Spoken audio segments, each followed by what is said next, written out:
പരസ്യ ചുംബന സമരവും അതിനെതിരെയുള്ള പ്രതിഷേധവുമൊക്കെയായി സംഭവബഹുലമായിരുന്നു മറൈൻ ഡ്രൈവിൽ നടന്ന കൂട്ടായ്മ.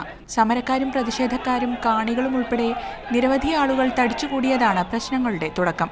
പിന്നീടുണ്ടായ സംഘർഷത്തിൽ അനവധി ആളുകൾക്ക് പരിക്കേറ്റു. അക്രമം തടയുന്നതിൽ പോലീസിന് വീഴ്ച പറ്റിയെന്ന് വ്യാപകമായി പരാതി ഉയരുകയും ചെയ്തു. എന്നാൽ ഈ ആരോപണം പോലീസ് നിഷേധിച്ചു. വിട്ടയച്ചു കഴിഞ്ഞപ്പോഴത്തേനും അവരവിടെ നിന്നിട്ട് ഒരു പോലീസുകാരന്റെ കൈ പിടിച്ച് തിരിക്കുകയൊക്കെ ചെയ്തിട്ടുണ്ട്.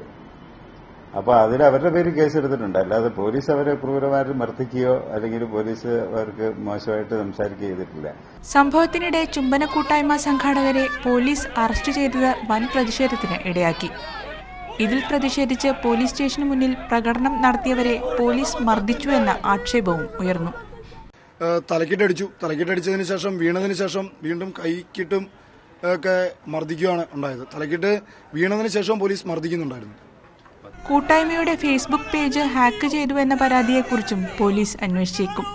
മീഡിയ 1 കൊച്ചി.